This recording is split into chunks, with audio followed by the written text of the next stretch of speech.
This week on The Splash. Social etiquette in the age of COVID-19. Reconnecting our seniors. And classic cars in our backyard. The Splash is a production of Civic Center TV. We're a news magazine that covers everything from local news to feature stories, all so that we can bring you the latest from the greater West Bloomfield area. And now, let's dive into The Splash. Welcome to The Splash. I'm Tyler Kieft. As our society slowly reopens to normal life and we return to socializing in person with one another, we want to be mindful and respectful of new boundaries and concerns that our friends, family, and strangers may have. Reporter Jake Kustash uncovers some of the things we should consider to practice good etiquette during the pandemic. As social interactions have increased, many of us could use a refresher on basic etiquette now that we're back in the community. Luckily, the guru, Stacey Amy, has returned to show us the way. You can tell if somebody is uncomfortable if they start backing away from you. And there are a lot of cultural considerations. I mean, Americans' space is about 3 feet. That's where we're comfortable. Other cultures, that space varies. So there is that to realize. But if you're someone who's crowding someone and they're backing away from you, read the signs. You can read body language. Back off, and we just need to be, especially right now, so respectful of individuals and their choices. Since I'm married to my one true love, television, I have no time for going on dates. But for those of you who are dating, there's some things to keep in mind. Best manners, absolutely. You're not wanting to relax really at all, watching your conversations, the tone of them, what you are speaking about, being mindful of your vocabulary, not using a lot of slang, and really just being on your best behavior. And hopefully, if you are out to eat, you have some sort of dining skills or dining etiquette. And that's a good place to, I hate to say it, but you're sizing that person up. Because obviously if they're eating, like a slob, it's probably not going to get better unless they take it upon themselves to learn about it. Just being on your best behavior. Minor confrontations have naturally returned, and I'm sure many of you are wondering, when faced with the situation, should you A, commit an act of violence, or B, consider another course of action? Let's find out more. I always just say, oh, excuse me, and just go my own way. I'm not going to get caught up in, wow, that was rude, or, say nothing, or do the old, excuse you, I've heard that, and that's, that's kind of silly. So, just excuse me and move on. And it's just like I had someone road raging on me yesterday, and I know there's people that get so worked up about that, and, I was kind of monitoring my own heart rate in that, and I did have a little jump because it was quite aggressive, but I just let it go. You're not going to harm me because of your rage. You can't fix other people. You can only work on what's looking at you in the mirror. One of the most common socializing events is grabbing a bite to eat with your chums. But there's a lot to keep in mind when you're out and about. I was recently out to dinner, and this was a cute story with people, and I had never met this couple. And this gentleman is a mentor of mine, and I had never met him face to face. And the bill came, and I said, oh, please let us, my husband and I, let us get this. And he said, oh, no. And the funny thing is, I've never heard anybody say this. He literally said, money is no object. And I laughed and thought in my head, okay, well, then you get the bill. I didn't say that, of course. But we ended up just paying each our own, and it wasn't uncomfortable, and it was just that little bit of conversation needed to happen, and then everybody relaxes. I hope you're better prepared for re-entering the world and interacting with those humans that reside in it. And reporting for The Splash, I am Jake Kustash. You can find more information on our website at civiccentertv.com/pandemic etiquette. COVID-19 has not made socialization easy for anyone, but especially for our senior citizens. West Bloomfield Parks Connect has finally reopened and provided our seniors with a newfound sense of connection and community. Reporter Erica Jones has the story. If you're 50 years and older and looking for a place to have some fun, the WB Parks Connect Senior Center at the Orchard Mall is calling your name. Come on in and we'll show you what it's all about. We opened the Connect Senior Center in November of 2019. We were open for about 3 months until the pandemic hit. Our mission is to be a gathering space for seniors in West Bloomfield, and it's become that. And our seniors missed this when we were closed during the pandemic, and we missed them. The Connect Center is slowly opening its doors back up. Seniors can pop in for ping pong, yoga, and tons of other programs. But starting on September 13th, regularly scheduled programming will be back in business from 9 to 4:30 every weekday. We have so many people calling asking, when are you going to be open? I'd like to make more friends. I'd like to meet people, enjoy your activities. And now we're very excited because the Senior Center will be able to reopen properly next month. One special program seniors always look forward to is line dancing. Instructor Dolores Greenspan comes in to get people on their feet dancing to a beat. It helps their mind, remembering steps, and it's good exercise for their body. And seniors need to move. It's important because when you don't move, you lose it. Not only is line dancing great exercise, the passion in the room brings people together and puts smiles on faces. I have members in my class that have been with me for a very long time, and we're almost like a family because we see each other twice a week, and we know what each other's doing, and they just enjoy the class. The relationships formed at Connect are unmatched. Everyone can benefit from the positive energy and camaraderie created in the 700 square foot space. I love the diversity of our community here, and I love learning, and I think people of all ages have so much to teach each other. So I love the stories that our seniors tell. Through that, they become friends that start taking classes together. Maybe they go to restaurant ramblers together, and they really look out for each other. Want to be a part of the Connect community? Sign up for your membership today. It's $15 a month for West Bloomfield residents or $25 a couple, and $25 for non-West Bloomfield residents. Or, if you're not a member, you can pay $2 per drop-in class. Things you learn about people and their lives is just astonishing to me, and it's a privilege to be part of that. Reporting for The Splash, I'm Erica Jones. To know more, you can visit civiccentertv.com/connect2021. We're going to take a quick break, and when we return, we'll explore classic cars in Keego Harbor. Don't go away. You're watching The Splash on Civic Center TV. Can I ask you a question? Why'd you get vaccinated? I'd like to go to these school dances and spring break to have fun. I want to be in person for college next semester. I want to get out of this pandemic. I wanted to protect the people around me. Why did you get vaccinated? Because I'm really looking forward to hanging out with my friends. I just want to go to a show, dance around, not have to worry about anything, feel like I'm free again. So we can not miss out on the best years of our life. And now, back to The Splash on Civic Center TV. Welcome back to The Splash. I'm Tyler Kieft. It's Dream Cruise season, but before you take your classic car down Woodward to get a look at all of Metro Detroit's muscle, you first have to stop at Gino's pre-Dream Cruise car show in Keego Harbor. Splash reporter Daniel Zivian has the story. Classic cars. Boy, does West Bloomfield love classic cars. Okay, this is our 1994 Cadillac.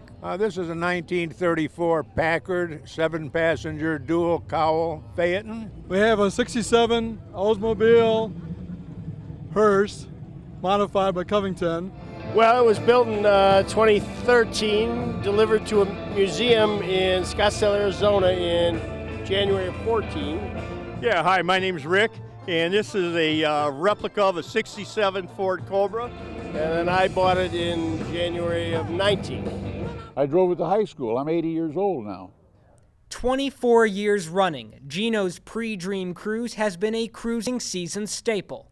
After an informal gathering last year, siblings Gino and Irene Santia brought the event back with full force Monday night at their restaurant in Keego Harbor. Gino's Pizzeria and the adjacent Santia Banquet Hall have been in the community for well over 40 years. The restaurant has come out of quarantine with a substantial facelift. We did some remodeling, we did some major cleaning, we recarpeted, repainted, just some major changes. That's just been very encouraging. You know, people are making comments about it, and we try to do the things we can to keep involved with the community.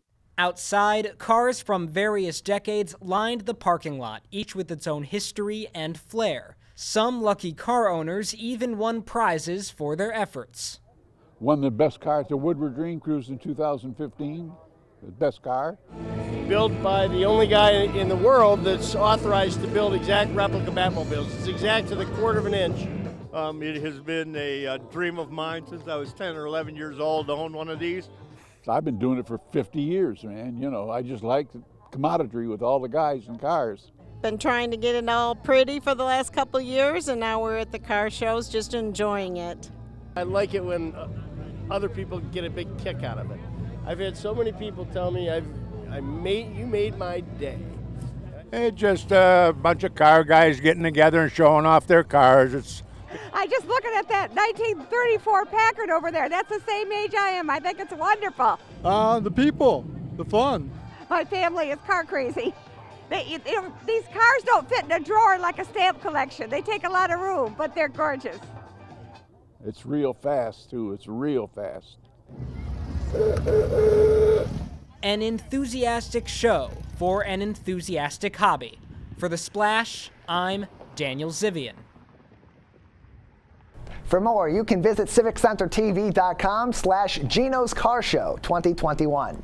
This week on Testing the Waters, we hit the road to ask Greater West Bloomfield about their favorite Michigan travel locations. There's nothing like summer in Michigan, and we have tons of beautiful destinations for 90-degree days like today. What's your favorite Michigan summer tourist destination? I think my favorite Michigan summer travel destination would be Traverse City. St. Joseph, Michigan. I on the Lake Michigan. Lake Superior. I love anywhere up north. Every summer, my family and I go to South Haven, just a little taste of Lake Michigan. Mackinac Island, because I love wine, and it's like our own little mini wine country here in Michigan. And we walk and we hike and we go swimming in the lake. I like to swim. It's cold, but it's really beautiful. We're going to Crystal Mountain this summer. Dip our toes in the sand and get some sunshine, walk around town. It's really fun to ride your bikes and to enjoy the weather and to get ice cream and just hang out there. Looks like I have a lot of places to visit this summer. Reporting for The Splash, I'm Erica Jones. For more segments of Testing the Waters, visit civiccentertv.com/Testing the Waters. We're going to take a short break, but when we return, I'll sit down with Midge Davison from the Planning Committee for the Sylvan Lake 100th Anniversary Celebration. Don't go away. You're watching The Splash on Civic Center TV. Can I ask you a question? Why did you get your kids vaccinated? It was hard for them to social distance, to be isolated from their friends. I want them to get back to school and sports games. So as a pediatrician, I recommend the vaccine to everyone I know. The boys lost a former teammate and classmate who was only 20 years old. It's been a devastating year. We want to get back to normalcy. Our daughter is really looking forward to being with her friends, being a kid. And now, back to The Splash on Civic Center TV. Welcome back to The Splash. I'm Tyler Kieft. This week I'm joined by Midge Davidson. Midge is one of the volunteer leaders of the Planning Committee for the upcoming Sylvan Lake 100th Anniversary Celebration. And Midge, big time of the year for Sylvan Lake, as this has been a milestone that the city's been looking forward to for a while and really has been planning to do something special for. What is being planned for this 100th Anniversary celebration for the prettiest little city in Michigan? Thank you. Yes, it is so pretty. And we are celebrating 100 years of Sylvan Lake being founded as a village. So it was in 1921 when the village of Sylvan Lake was founded. We're celebrating 100 years on August 26th. And this is going to be an event. It's not just a dedication where, you know, getting a few people together to say, hey, we've been a community for 100 years. 100 years ago, we became a village. We later became a city. And this is commemorating those 100 years. This really is a full-on community-wide celebration that celebrates the generations past, present, and also in the future in Sylvan Lake. You're absolutely correct, and I thank you for articulating it that way. And we do plan to make a big splash, no pun intended, starting at 4 o'clock and going until about 8 o'clock that night. And we are going to have an array of events spanning from historical presentations to a sneak peek of a book that we are going to be publishing in the next several months. We're going to have a keynote by our city manager, who has been with the city for 37 years. And he is going to pay tribute, as you said, to past, present, and future, as well as a special award is going to go to someone that night as well. We're joined by Midge Davidson. She is one of the volunteer leads for the planning committee for the Sylvan Lake 100th anniversary celebration. You mentioned that they're going to be doing a little preview for a book that's being compiled about Sylvan Lake, about its 100th year anniversary in the past 99 years before this, that's been a village and a city. Can you tell us a little bit about what will be featured in that book, without of course giving away everything, because you want people to go ahead and read it, but what people can expect to learn about Sylvan Lake from that book? Certainly, and the sneak preview is going to have quite a bit of information that will be shared by our city historian. She and John Martin, our city manager, are going to be putting the content into the book along with another volunteer committee. We just did not have enough time to get the book published for this event, so we'll have another big event when we launch it in the next several months. The sneak preview will be have a table of its own, so people can visit that area along with eating food from the food trucks, beverage tents, beer and wine, tons of activities for the kids. We're joined by Midge Davidson, one of the volunteer leads for the Sylvan Lake 100th year anniversary celebration. It's going to be on August 26th from 4 p.m. to 8 p.m. at the Sylvan Lake Community Center. And Midge, as we're approaching that date, because it's not just a history lesson, it's not just a look back, it's also a celebration. There's going to be something there for everyone. Lots of activities for the families and kids. What can people expect to experience beyond the dedications and beyond the celebration of this centennial anniversary? The continuation of the community spirit and the community love. We really are a community of a family. That's how we are. We look out for each other's kids, we know each other's dogs' names, and this is going to be a coming together of the entire community. We expect a very large turnout. So come one, come all. And how much more important, or how much more does the emotions of this anniversary come into play when you're planning this, and as you are thinking about the impact this could have on the community to have this celebration because of what we've been through in the last year and a half with the COVID-19 pandemic? Because, you know, if we were to have this celebration a year ago of 100 years of Sylvan Lake, we would more than likely not be able to be doing that by getting together in person, even in an outdoor setting like the community center. How much more does that come into play as you're planning this event? And even as you're a part of that planning committee, how does it come into play personally for you, knowing the impact that something like this can have on a community, especially after what we've been through? Absolutely. My heart is full, if you ask about me, and the hearts of every one of the volunteers. We've had many emotional moments. We understand that we are privileged that we are at 100 years this year and not last year, because you're right, we would not have been able to do this. So it's with a great deal of joy and bliss that we're able to. The volunteers are a big part of the celebration and the planning that's gone into it since March. However, we have so many other residents that are raising their hands to help set up, take down, work the event. It's really, really a coming together of the full community. And as you said, emotional, absolutely, very heartfelt. So is this event specifically for the residents of Sylvan Lake, or can people that have maybe lived there before, maybe they grew up there, maybe they're just interested in this historical milestone and want to be part of the celebration, can anybody come to this event? So yes, we want former residents. We've tried to reach them. We've reached out for them. We hope that they will attend. We're looking for former council and mayors to attend. So that's going to be a very nice component of this.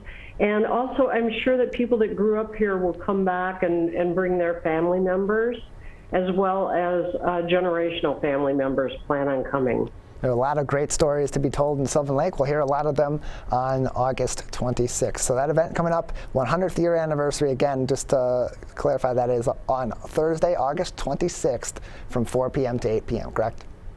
Starts at 4 p.m. sharp with a presentation on the Interurban Railway. Very nice, very interesting. Well, Midge, thank you very much. We appreciate you joining us today.